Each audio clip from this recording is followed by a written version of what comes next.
So you have 25 grand and you want to buy a four-door sedan. You can go buy something boring, like a Honda Accord or a Toyota Camry, as good as they may be. But you want something special, something sporty, something good looking, something with a pedigree. So what do you buy? Well, maybe one of these.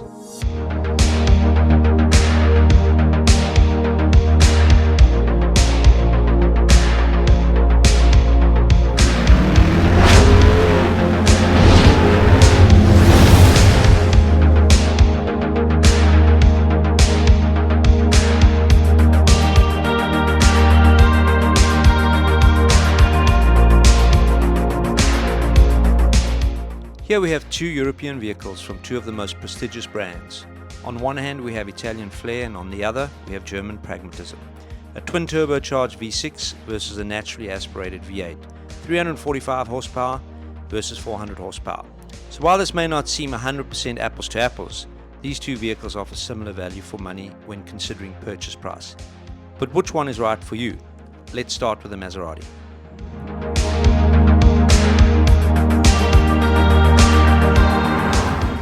This is a 2014 model Ghibli, which has a little over 91,000 miles on the odometer, and it is arguably the most affordable Ghibli within a 100-mile radius of the DFW Metroplex. According to car gurus, that's accident-free, and it is absolutely pristine. It's testament to how some people can look after cars if they really want to. This car is almost blemish-free in and out, has a fairly good service record, drives perfectly, but we're going to go into it in a little more depth as we go.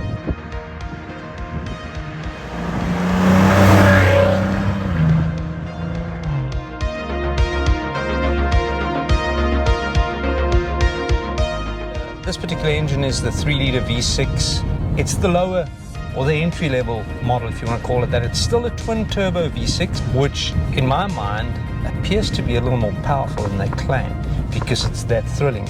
That could, however, be as a result of the fact that it's built by Ferrari. So what the engine really is a Chrysler Pentastar 3-liter V6, which they send the bits and pieces and the block over to Italy, and Ferrari put it together. And boy, do they do a good job of a Chrysler motor, because this is a fantastic engine. It sounds good, it's smooth, the power is awesome, and I've averaged well over 24 miles to the gallon, which I think is pretty decent when you think you're in a performance four-door sports sedan. So some likes and dislikes about the Ghibli. As we said, the glorious Italian Ferrari built twin-turbo V6. Looks, of course, it's Italian. Practicality. Other than being a performance Italian thoroughbred, it's a proper four-door sedan, delivering on the promise of space, comfort and economy, whilst offering precise handling. Dislikes? Infamous Italian reliability question marks. Resale value, which is a lot to do with the ownership cost for parts, service and repairs. It's missing some safety tech like blind spot monitoring and forward collision mitigation. And then, of course, some copy and paste Chrysler parts. I think the buyer expects a little bit more than that. I remember in 2008 or 2009, I went to test drive the new Aston Martin Vantage, which was to me a fantastic car. But I was so disappointed when I was given the key and it was the exact same key as a Ford Fiesta.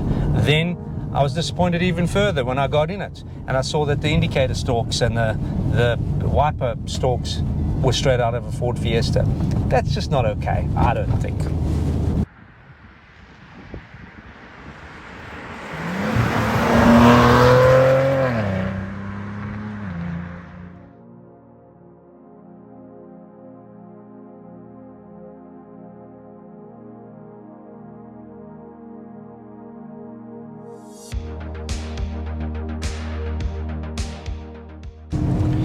In 2009, Porsche decided it was a good thing to launch a sports sedan.